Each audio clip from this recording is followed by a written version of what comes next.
Hello there. Hi. We are joined by podcasting royalty yet again. Royalty. I'm very excited. Right. Absolutely. Royalty. Okay. Kara Swisher. A minor royalty. No, an extreme Major. royalty. And our esteemed co-host, Alyssa Farah Griffin. I wanted to start by just talking about what we talked on the beginning of the show, which was this conversation about podcasts, because Pivot, your podcast, one of your podcasts, is one of the most successful in the country. Yeah. And it does seem like it's an outlier to this culture of right-wing podcasts that find a lot of success. And Yeah, they do. And so It's very much like radio, because what happened was right wing was zeroed out of regular mainstream media forever, right? It was sort of center right, center left, but it wasn't liberal. That's kind of a thing. It was sort of center, sort of in the center, going back and forth, probably leaned more left. There was no right wing until Rupert came in and brought in Fox, but there was very little space, and so they found a lot of strength in radio, drive radio. Yeah, Rush Limbaugh. And the rest of them. And Hannity and the rest, and he actually started there, right?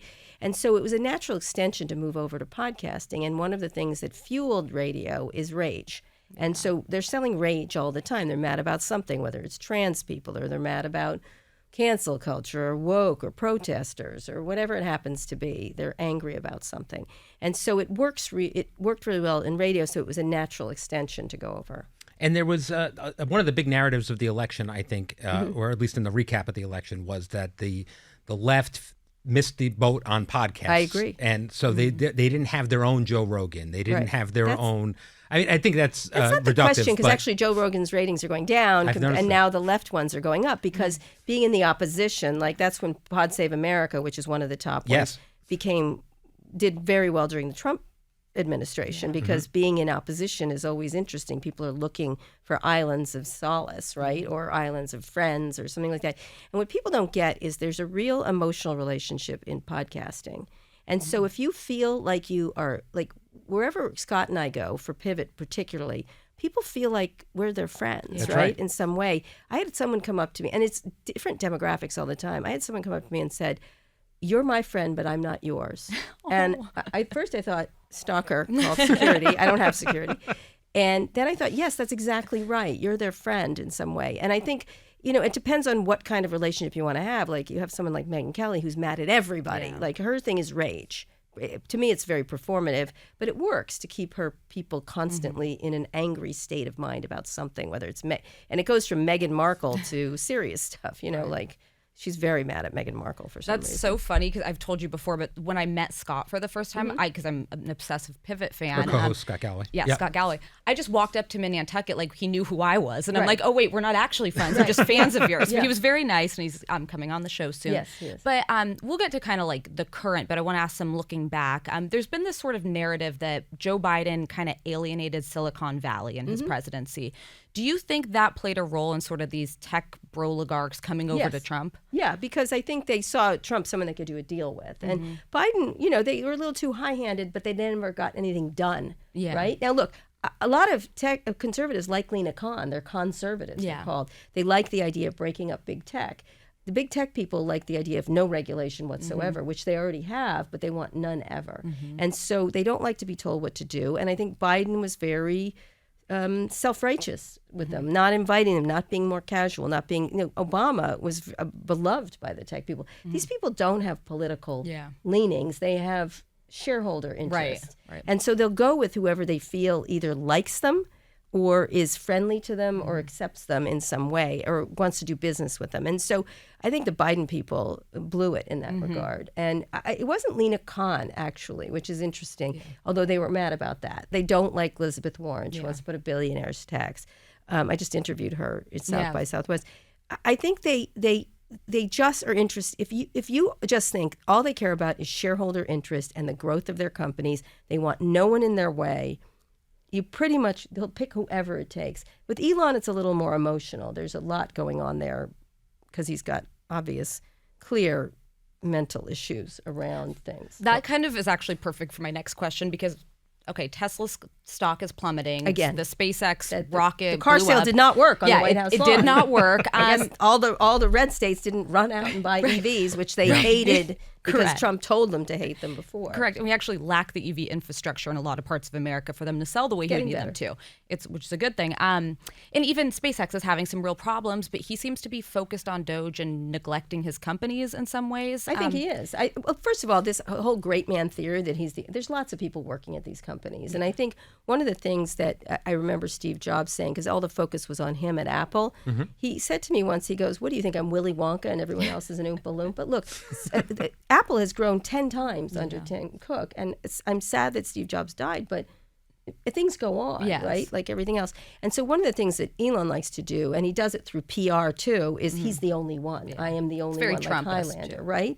It's not true. He has all these capable people, like at SpaceX, Gwynne Shotwell. You've never heard of her, but she's really capable, obviously, and has grown that business with a great product. The problem comes when he associates himself in this way, in such a polarizing way. His businesses are going to suffer. People who are his natural clients for Teslas do not like him. Right. Like that, they're more left-leaning people in blue states. Red states do not do the pickup. They like Ford 150s. Yeah. Even they don't even like the electric version of the Ford 150s, although it's a terrific car, by the way. And then there's lots of competition coming from not just U.S. companies, and by the way, they're great cars with a lot of selection, but China all across the globe. So BYD is putting out wonderful cars. And so he's got competition. He hasn't innovated Tesla except for the damn Cybertruck. Yeah.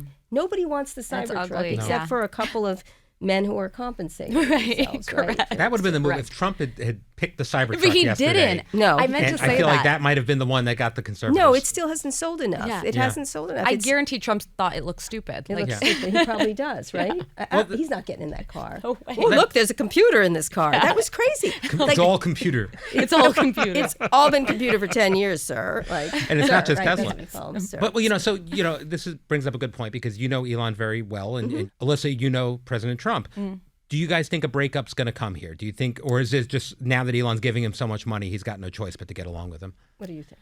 I think breakup comes, because he doesn't need the money since he's technically not running for president again. I just think that there's enough ego on both sides, but definitely on Trump's side, that if this narrative that he's sort of the shadow president, he's calling the shots, he outshines or gets more attention, I just see it coming to friction. But also, Elon's approvals are lower than Trump's. Very much. And Trump cares about public perception. He's not going to want someone else dragging him down. So I think he's going to use him as a fall guy when something inevitably from Doge goes terribly wrong. Say, VA benefits don't go out, Social Security, something they kill that a phone bank. Yeah, that real Americans feel and is tangible. He'll be the fall guy. Interesting. I don't think so because I think he does want to keep making money, right? And he wants to keep the Trump empire going. They're in. These people are in crypto. This is such a grift. It's such a crazy grift. No one's talking about it, or not enough people are talking about it. I'm talking about it all the time. All the different various grifts, including what happened at the White House, right? That's ridiculous. And then the next day, there's not an announcement, but news that he's going to get his own little fund, $100 million. You guys called that on Pivot. We you predicted did. it, yeah. Of course, we figured there's got to be a trade here for what he's getting. Everything. Trump doesn't deserve. He wants a VIG from everything. He's a VIG guy. I want a VIG. I want a piece of it. I did this. Therefore, I think Elon's been very effective in being a beta, even though he's an alpha, acting like a beta when he's an alpha. When he needs to put his head down, he is, which I'm surprised by because he's not good at that. But he does recognize, I think he thinks Trump is a moron. I still think, even though he says he loves him, like more than any straight man should, which is creepy. That was bizarre. There is a sense of belonging that he misses. I mean, if you're at Mar-a-Lago on New Year's and you're the richest man in the world, where would you be if you were at Mar-a-Lago? The farthest place away. I literally would buy France and give everybody wine. Correct. Correct. Come on. It'd be a yacht on the Mediterranean. Think of all the fun things you could do. Like you're dating the most beautiful woman. Anyway, so there's some emptiness in him that he has to be there. But I do think that Scott, and I think I tend to agree with him, it's going to fade away. He's going to realize how at risk, not just Tesla. Tesla's already on the ropes, and it's going to go down because all these things, not just that he's polarizing, but competition, lack of innovation, and it's just this happens. This is what happens. Cars go in and out of favor. Secondly, Starlink is getting hit now around the globe by other countries. Europe that are using Starlink are going to alternates like the European Satellite Consortium. The price of that stock has gone up triple in the past month, and then there's China, which is moving into that space. China's walking around to every European head of state and saying, why are you doing Starlink? right? And we'll offer you better stuff. And they do have just as good stuff. And then Jeff Bezos has that. And so that is his golden goose. And if it gets cooked before, he's going to have margin calls. Even if you're the world's richest man, you're not liquid. And that's going to be an interesting situation. And then he won't be able to get advertisers to force them to advertise on X. Because if you don't, something could happen to your little company, that kind of thing. Let me get your takes on this story we didn't get to talk about today. Pete Buttigieg is expected to forego a run for... He is. He said so. Michigan said it. Yeah, and in governor, he's not running for any of those things. And he's basically telegraphing that he's looking at a 2028 run. He is. Does he have a chance?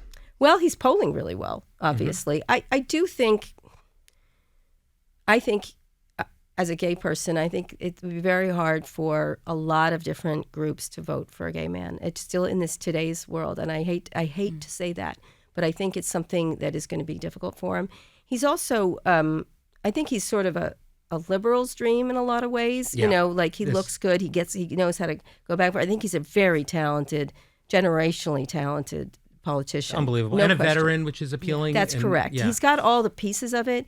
I think that someone's going to come out of somewhere. That I think it's not going to be... You don't think it's Newsom? You don't think it's Buttigieg? You No, think I it's someone don't. new? I think Newsom has enough stuff on him that he has a problem with it. He's a little less of a trust thing. If he could have a little more Pete Buttigieg trust. Yeah. They each have deficits. Gretchen Whitmer is appealing, but... everyone is appealing, but... And Andy Bashir, but... I think probably the people... The Republicans, and you can tell me this, Alyssa, are nervous about probably would be Wes Moore. Yeah. And maybe probably Josh Shapiro, right. who is also very talented. I've always wanted Mark Cuban to run. I just had dinner with him. He's refusing. I think he polls very well, right? Well, this is a conversation we've had on The View a lot lately, which is whether or not we do need to have someone from the outside. Stephen A. Smith's been talking about how he's polling better than many of these people. Yeah. Okay. Stephen A. being Stephen A. But and he says he wouldn't run. But the question is, do we need our version of Trump on the left to compete with Donald Trump? No, look at someone I think it's someone maybe that's not been clear yet. Someone just told me The Rock the other night. It's come up. I've heard that. And I was like, come on. And then I was like, oh, yes. I just watched Hobbs and Shaw last night. Sure. Because I know all these movies. And that's the one that makes you think, oh, yes? Really? Yes. When I was watching, I was like, oh, I see the point. There's a lot of appeal here. He's quite centrist. He is. He also doesn't immediately go liberal or immediately go, and he's very appealing. He's got the wrestling thing, the cultural stuff. The kids love him. Who knew the wrestling thing was a path to the White House? But Trump had it too. It is, though. It's an interesting thing. It has a really interesting appeal. You have to be able... Look, Ronald Reagan was an entertainer. There is an element of needed in this day and age to be entertaining. A showman. And it's not superficial. It's actually how to communicate with people. There's new ways of communication that are fine. It's easy to discount them, but, everyone made fun of JFK for being good at TV, but he was good at TV. Yeah, that's right. Exactly. So, that's right. Yeah, I tend to agree. It needs to be somebody who can appeal to the center. I think Pete Buttigieg, brilliant Rhodes Scholar, he's a veteran, obviously, but I think he's kind of a liberal's dream of it. I just don't see him picking up the votes that Democrats are already losing. Wes Moore is someone to keep an eye on, though, because when you hear him speak, he's got the Obama quality, but then he can go and play football with the University of Maryland I think team. The Republicans are thinking about him a lot. They look at him, chugging back beers at the game. And we all at this table, when Josh Shapiro came, we felt that he does have a charisma to him, but it's just it cannot be. This country is center right, center left. It's got to be someone who appeals to that, not the far left. I think. Right. It'll be interesting to see. Obviously, there's always talk about Michelle Obama. I don't think she's interested at all. No. I think she likes her life, right? Yes. And she's an interesting person, but wait till she gets in the ring, right? That's a very different thing. She's a wonderful speaker. That speech she gave at the Democrat was very strong. Terrific. Best speech, I actually. But it's really hard to know who's going to catch fire. It's not going to be a woman, I'll tell you that. Yeah. It's not. And then everyone's not talking about Kamala Harris. You never know with her. I have to say, I think the first 6 weeks of her campaign were excellent. And then it kind of fell. She went back to her space again. And that was interesting to see her spark a little bit there. And not just among a lot of people. And so I don't know if she has a chance. Tim Walz is certainly, obviously, think he's on the road right now. See, I think she should run for governor of California. I think Trump crazy. Yeah, right? yeah. Buttigieg should have run for Senate. She'd be a very good governor. She'd be a good Supreme Court justice. And well, that's the thing. She's so young that she could be governor, and by the way, down the road run for president. It doesn't have to be this cycle. Right. Yeah, she has to show she can run something. I think I know I hate to say that for a woman. She's been the vice president, but she has a higher bar. I recently talked to her about it. I mean, she has a higher bar. She does. Did you give her any advice on what she should do next? I did. I thought she should take off the suit and get out there. I thought the appealing parts, I like her suit, is fine, but I think you started to see the appeal of her in different places. And I was proposing a podcast to her called Recently Unemployed with Kamala Harris. Oh, that's hysterical. Where she goes around and talks to regular people. She's very good at it. If you see her with children, and you start to begin to see her appeal. It's something we talked about with Hillary Clinton. After she stopped running, she's so much better. So much better on television, we thought, when she would come on our show and things like that. She was a pioneer. The planes are covered with the bodies of pioneers, they say. And she is appealing, personally. And when you're very with much her, so, yeah. A lot of fun. Drinks a whiskey. She's a whiskey gal, you know what I mean? And so at the same time, when she said there was a vast right-wing conspiracy against her, there was, in fact, and they managed to dirty her up, and she helped them along with it, with certain behaviors and different things she did. And so, I think she's sort of, I'm not so sure, I think that was a time and a place, and she certainly led the way in a lot of ways, but I think probably the person who's going to be president who's a woman is probably a Republican, would be my guess. Is there one that comes to mind? If Nikki Haley would just stick to something at one point. I know. Consistency would have. She's such a weather vane. Every woman I talk to in my community, which is, we're in Westchester County, but I think we lean a little bit right. They would have loved to have seen Nikki Haley. A lot of people came out and ended up voting for Kamala Harris, didn't want to vote for Trump. Desperate for her to get the nomination. She's so competent. She knows what she has a Hillary Clinton level of competence and knowledge base, but she gets unsure of herself and wants to be everything for everyone. And I think if she wasn't she can't, like Kamala Harris, like your show, could not break away from Biden. And she's upset. She said to me, she's like, I couldn't do it because men can do it, women can't. And I get that, but I'm like, just do it anyway, because this is the world we live in. Hundreds of mistakes you make. Trump does it, but other people can't do it now. They don't get away with it. But the moment she answered that question sitting there, I'm like, this is going to get tens of millions of dollars in ads. We all knew it in the moment. And and we're surprised, I think. Right. And I think, Haley does the same thing. And I think women do feel like, I can't make a mistake. Well, make a mistake. Flood the zone. I can't be too famous. I can't be around too much. I can't say too much. The world today, in a communications point of view, is about saying too much, being everywhere, being ubiquitous. And it has its downsides, but if you do it right, it has its upsides. So she should have gone, not the Joe Rogan podcast, she should have done a lot more different media in ways that were much more accessible. I think the lesson's been learned for the future. But a lot less celebrities. She's actually a very personable person. And, I think so, too. But I don't think, I think she'll have an uphill climb. I do, too. Governor, not a bad gig. Let me ask you something. Biden did it twice. that's right. Do it. Yeah. Departure, our pivot here. What do you think ultimately happens with TikTok in America? That's interesting. You know who's leading the process is J.D. Vance is leading that process very quietly. I suspect Oracle will be part of whatever the solution. It depends. China now has a real opening with these tariffs, right? They're going around. Maybe they don't need to do this deal, right? And so I suspect there'll probably be, if something happens, Oracle will be involved. My thought was that Elon Musk would somehow be involved, and they would merge it with Twitter. With X, that's a possibility. There's Alex Ohanian just joined an effort I thought was not going to do well with Frank McCourt. He's a very well-respected person. Alexis Ohanian, he's married to Serena Williams. He started Reddit. It's difficult because if you don't get the algorithm, you don't get the real golden goose right there. And then it's just a brand, and then what are you buying? And in fact, Cuban had said this to me. He goes, all you're getting is this brand, and it's worthless without the algorithm.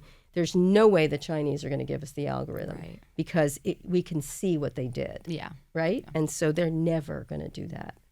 But they'd make a lot of money if they did it. And TikTok's owned by a lot of American investors. People don't realize that. Oh yeah, Jeff Yoss and more than that. It's in fact, I think a bulk of the investors are American. Oh, I had no idea. That's fascinating. Mm-hmm. Yeah, you were just at South by Southwest. I was. It was great, and it was great the live pivot episode you did. But you like Scott's stomach? Yes. Yeah, character. Yeah. You had talked about like being in Texas, that you feel like there are some places some states your family doesn't feel safe in America right now. Yeah, I have older boys, and I didn't think I was going to have more kids, right? And I did. I have 2 small kids, and I think about it a lot, like where you are. I'm not going to have an abortion, but in these states where there's book bannings, anti-gay stuff, you can start to see the outlines of what's happening here. And even right now, they're attacking trans people, but it's the short jump to my family, to marriage. They would dearly love to overturn marriage and marriage rights, and that goes with will rights and everything else. And so you want to be in a state where you feel at least protect you if it gets to that, right? And so with little kids, with my older kids, they're adults. They can do what they want, but I just, you get that feeling if they're willing to do this, they're going to do that. And so I thought this was over. I did think this was over. I thought it was a done deal. But I get the sense that it isn't. And then that leads to violence. It leads to, you could see that. And I know that sounds crazy, but, gay people anticipate like the worst that's going to happen. The other part is I don't want to, like, just to save money on taxes. I live in a state that bans books. Are you kidding me? Or keeps women from their choices and stuff like that. So just like everything else, like this, I know Trump is calling the boycott of Tesla illegal. It's not. There's nothing legal. I vote with my money and my feet. If I'm going to spend my money in places that have the values I do. And lastly, I live in the District of Columbia right now. They're caught in this bind over this continuing resolution about I paid taxes that they're keeping my taxes. I am not represented. I paid taxes. They're keeping it. I don't get to spend it on my kids' school, my kids in public school. I don't want some Oklahoma senator meddling with his values in my kids' education. If he wants his kids to have religious stuff, whatever he wants in his state, then I get to have what I want in my state, or we get to have what we want in our state. And my kid brought home this drawing from her public school. It's Hearst Public School. And it was like diversity is good, like kind of thing. And it was just a lovely little thing where it was all kinds of kids getting along. I could see some jackass like Chris Rufo attacking that. Yeah. Like, get out of my kindergartner's face. Yeah.